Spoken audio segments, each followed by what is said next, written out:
new name that's being coined after this scathing dossier that was written by Tim McManus and Jeremy Fowler. Without further ado, to retort these comments, the man, the myth, the legend that is one of the top, if not the top, Dallas Cowboy content creator, our friend Mark, Dallas Cowboys Holmes, and what's up? My friend, the legend, Philly.500 coming in, and he's coming in strong. How you doing, fellas? What's up, my man? How are you? How are you guys doing? How are you doing here, Mark? How are you feeling today? You know, I'm actually going to toss you a bone. Just a possible out here on this whole article. Because, see, I'm the master of April Fools, okay? I understand that you got to be up early. You got to be first. So when that fucker is waking up in the morning and he sees the clip that the Dallas Cowboys trade 3 picks for Myles Garrett, they believe it. And that shit goes viral. And as we sit here right now, I got Eagle fans that are losing their shit because I've doubled down and said A.J. Brown just got traded to New England. So could it be that this article is the biggest April Fool's prank there is? No. First off, I called 2 days ago. Yesterday also. Go ahead. The first thing you'll see from Mark Holmes is saying that the Dallas Cowboys traded for Myles Garrett and beat out the Eagles. Okay. So everybody knew it was coming days beforehand. That sucker is very predictable. Very predictable. Okay. It's still going viral. Just want to put that out there. Mm-hmm. Okay. So let it go viral. I'm not sure if you read the entire article. I did. I have. I've read it. You know what? Almost twice. Without polluting it, and putting a bad question out there for you, because you say that I jump off the top rope at you at times. No, I didn't say What was your takeaway? If we're being completely honest, I think there's a lot of truth in the article. There's a lot of truth in what is being said. That doesn't mean we get the full context or we're only getting one side of the situation. I think they put a good article out in terms of, I think they put out what they were told. I would love to know who the source is, but I think they're relaying what they were told. I believe that part of it. And I think there's some truth. We know there are limitations that Hurts has. Nobody has ever disputed that.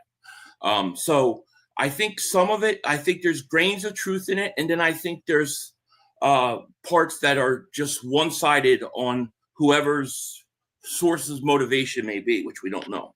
How about some of the comments that there's an indication that he's hard to coach? I mean, yeah, this is one of those things that I always scratch my head, because you hear that come up, but then you hear from all these other coaches that he was one of the great joys to coach. He was a great player to coach. He's one of the easiest guys to coach. So I've heard both sides of that argument many, many times. So I don't know how to take it. How about this though? And Mark, I'll ask you next here in a sec. Mark, if I had a coach who had never called plays before and calling defenses, and I was on a defense and I had played 10 years, you'd be hard to coach me too. When I know more than you and I've been in the league. So could it be some of that, Philly, that, you know what? You keep hiring these inexperienced guys. Now you got another inexperienced guy rolling in. Well, and so this is what I don't get. If the problems are Hurts' resistance against under center, play action, motion, you go out and you hire a guy that's what he wants to do. I don't get. That makes me really wonder who the source is. They were obviously close enough to see the expressions on Nick Sirianni's face and Jalen Hurts during that last play call, which Nick Sirianni had no problem approving. So, when I hear things like that, it makes me wonder what the hell's going on. Mark, you ready for this? Uh-huh. I think it's Jeff Stoutland. Could be. I think it's Kevin Patullo. You know what? I'm Could just be. happy. Listen, Yeah, but wait, Mark, get this. Why would Kevin Patullo and Nick are boys, and Nick protected him? Remember, Kevin Patullo wasn't fired.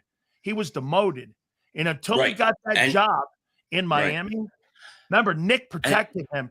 But and how long who was the guy who had an ass on the way out the door? The guy who they pushed out and had an ass. Possibly. But also you got to remember, Patullo was technically after a while still on the team. How long were they working on this article? And who's the one guy who blamed everybody else all the time except for himself? Patullo. Mark, what was your takeaway in this article? Actually, I'm just here so I don't get fined. I'm happy just watching Philly melt down here on this one. But this isn't a meltdown. Okay. Here's what I will say, though, okay, because we've been in kind of a situation here where you have the team talking about how much they loved Micah Parsons and things. But from time to time, you would get like a little bit of a blip where you hear that things weren't savory. Now, of course, the team is never going to go through and say, Jalen Hurts sucks and he's uncoachable. They're always going to defend the player out in public. But with Micah Parsons, we heard that inside the building, there were a lot of coaches that were kind of sick of his stick. You heard some little pieces from different players on the roster that are kind of saying, when we're getting run on all the time and you're out there doing a podcast and stuff, maybe you ought to concentrate. So there may be where there's a little bit of smoke with Jalen Hurts there and things aren't going right, that there is a soft underbelly current. There's definitely some truth to it. There's definitely some truth within the article. I am definitely not saying that that's not the case, because I think there is. We know that he's got things he's got to work on. We know he's got limitations. And I don't think it's a stretch to see a quarterback.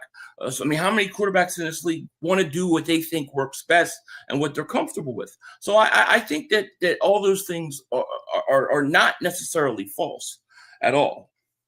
Mark, to go with what he just said, Philly, and it's a great point what he said. Why do you hire a Kyle Shanahan guy when Hurts has been pushing back and going under center and turning his back to the defense? Why are you hiring that? Make that make sense to me. When you elevated Schottenheimer, Schottenheimer was there because he was the coordinator that fit the skill set of Dak and tried to make Dak a better player. Philly, why do you hire a guy against things the guy does and he's limited at? Against things he fights, that he fights. Just doesn't like, he fights the coaches on it. Does that make any sense to you? Because I have a hard time. I can tell you what it is. Tell me. When you don't want to be the bad guy, the team can't just come out and say, we're going to get rid of a $250 million quarterback. You make it uncomfortable so that way they're the ones. You think they're pushing him out the door? That might be because, you need a plausible deniability. Well, let's listen to me here.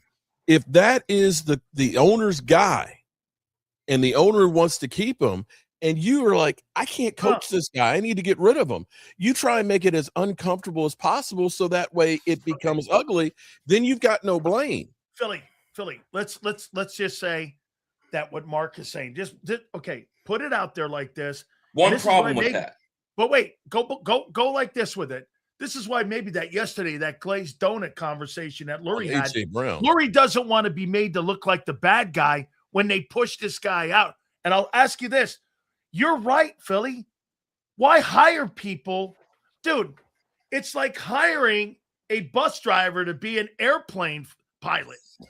Why in God's name are you putting a guy in a building that has nothing to do with the quarterback skill set unless there was something else you're trying to do? Now, look, that sounds like self-sabotaging the 26th season, and I don't believe that. But this doesn't make sense. Well, the problem with that, and I get Mark's point, and it's not a bad point, but the only thing I'll say to that is if they have a bad season to the point where Jalen Hurts is going to go, then Nick Sirianni's looking for a new job. He ain't going to last either. So you're going to tell me that he's willing to get himself fired to get Jalen Hurts out of there? I find it very interesting. So you think they're connected, Philly? And who took them to 2 Super Bowls, Mark? The same quarterback you're talking about pushing out. It's the same thing. No, but I'm saying he's the GM who has won with 2 different quarterbacks. One who was I'm talking about the coach, not the GM. I'm talking about the coach. Well, yeah, the coach. But okay, I'll give you that one. But I don't know, man. Yeah, but wait, Mark, here's the thing at Philly, though. These coaches are interchangeable to them. They think it's more about their process, and they think it's more about the GM and the head coach than the players and the coaches. That's why look at the coordinator changes. Look at all the assistant coaching changes. Look at all the facts that you're looking at. All the coaching staff constantly get changed. You know why? They believe it's them. They believe they're more important, that the players and coaches are pawns in this thing. Mark, or wait a minute, Philly, it's true. They've won Super Bowls with two different organizations, basically, with Foles and with Wentz and with Doug. They went back and they got a Super Bowl, and they've been to two with two other things. How do you not feel entitled and empowered knowing that you've done that twice, where very few people have ever? The Cowboys haven't done that. I'm sure the GM feels that way. I'm sure the owner feels that way. You know, it's weird because the AJ Brown thing dies, and as soon as the AJ Brown trade for the time being dies, here comes the attack on Hurts. And I'm not saying that it's false. I think there's some truth. I think there's truth mixed in with things that are bullcrap. And you got the coach the owner that gets up and talks in the press conference yesterday, right? And he talks about all the coaches they brought in that were great. Who's the one guy he doesn't mention? Nick Sirianni. Yeah. I find that kind of interesting, to be honest with you. I don't know what the exact connection is, but I think there could be more going on than we Mark, know on the surface. You think this is AJ's people behind the scenes with Jeremy Fowler and Tim McManus? I don't know, but I tell you what, yesterday seemed like the biggest AJ Brown love fest that you saw. You saw Howie Roseman, you saw Lurie. Everybody was kissing AJ Brown's ass. You know, Lurie sitting there saying that, you know, we got 2 number ones and, you know, the best combination out here. And it was so much. And sometimes when you get that much sugar